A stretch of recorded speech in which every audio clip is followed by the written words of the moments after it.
Bom, pessoal, na aula anterior eu havia colocado os vídeos referentes a exercício de barras, né?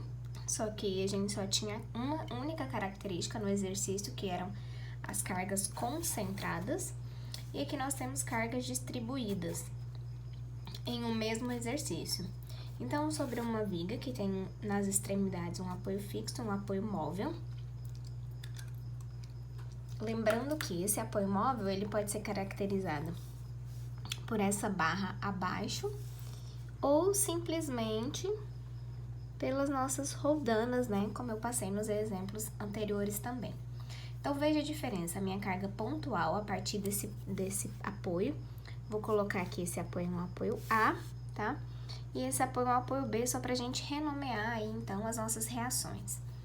Esse apoio A partir dele eu tenho uma carga pontual de 10 kN.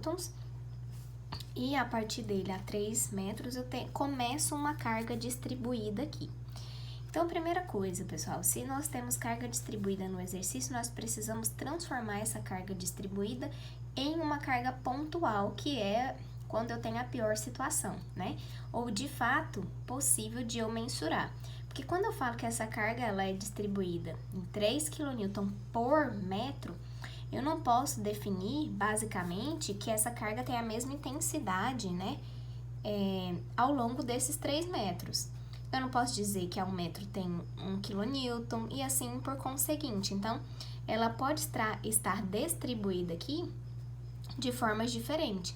Tanto é que a gente classifica essa distribuição por meio de várias setinhas aqui, ó, ao longo da cota em que ela está, né, que ela está apoiada. Então, a gente faz o cálculo da pior situação, que é quando eu transformo essa distribuição em uma carga pontual. Então, a primeira coisa que nós vamos fazer é transformar essa carga. Vou colocar aqui esses passos. Primeiro, carga distribuída.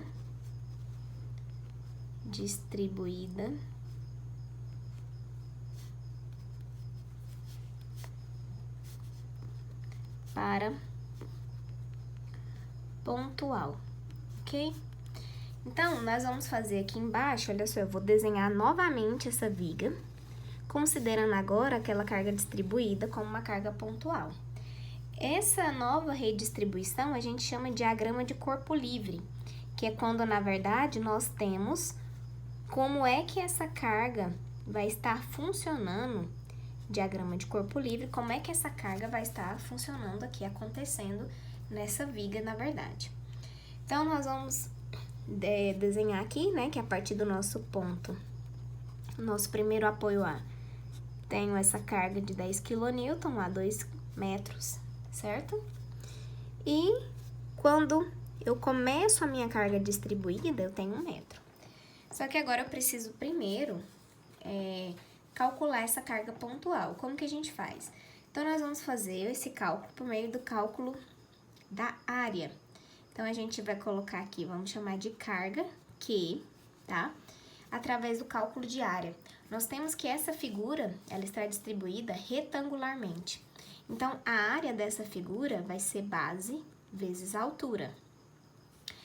A área vai representar justamente a minha carga, porque olha só, a minha base, ela tá ao longo de 3 metros, vezes a altura. A altura é exatamente o valor da minha carga. Ela exerce uma intensidade de 3 kN, ó, por metro.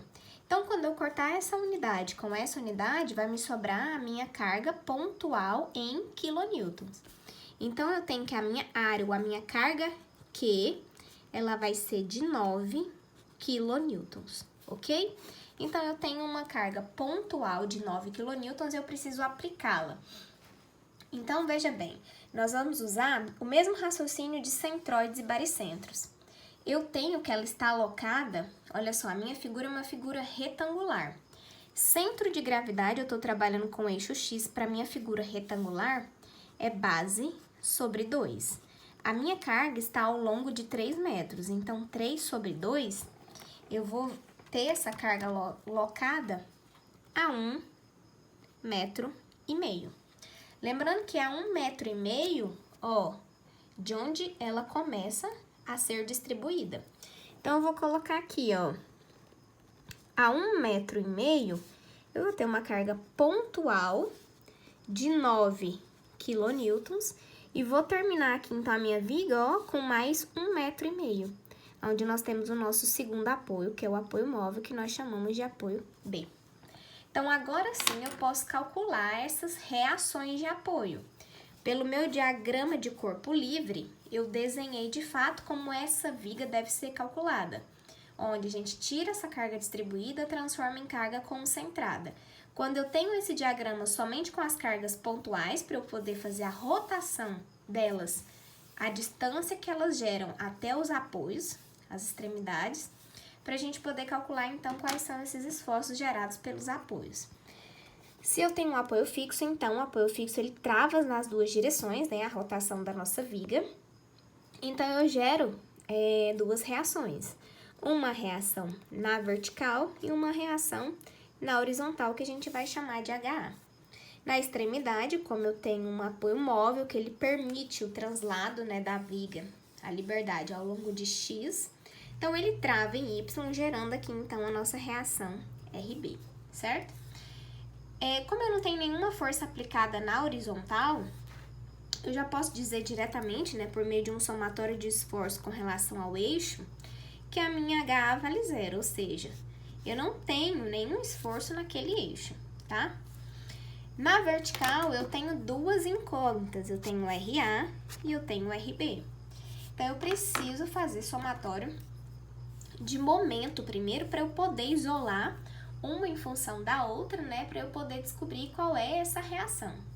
Então, primeiro nós vamos começar aqui com o somatório de momento com relação ao apoio específico. Vamos começar sempre pelo apoio A, tá? Então, 10 kN vai rotacionar para o meu apoio no sentido, ó, horário.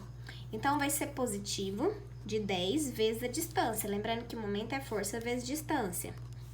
9 kN também rotaciona horário. Então, mais 9 vezes a distância. Ó, eu tenho 1,5 mais 2, 3,5 mais 1 vezes 4,5.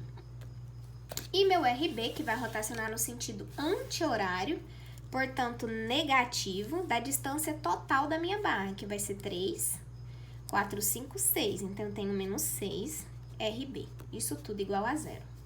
Vou manter, então, meus menos 6 RB nesse primeiro membro e passar para lá negativo é toda essa multiplicação. Então, nós vamos ter 10 vezes 2, que é 20, mais 9 vezes 4,5, vou ter 60,5. Então, vou passar para lá 60,5. Nosso RB, portanto, vai ser positivo. Vou dividir isso por 6, de 10, aproximadamente 10,1, tá? Então, vou colocar aqui 10,1 kN.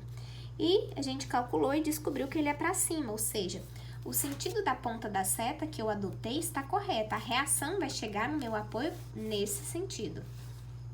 Calculado, então, o RB, a gente volta fazendo um somatório de momento com relação ao eixo que RA está aplicado, que é o eixo Y. Então, fazendo um somatório de Y, olha só, vou ter somente as minhas forças no somatório, que vai ser RA, RB, que eu já calculei positivo, ó, então ele entra somando, menos 19, que é tudo que eu tenho no meu sentido negativo. Se eu fizer 10,1 menos 19, eu vou ter menos 8,9. Como eu vou passar para lá, eu vou ter que RA vai ser positivo de 8,9 kN. Fazendo esse somatório aqui, eu vou ter 19 sendo solicitado e 19 combatendo nas minhas reações, certo? Também é positivo, portanto, para cima.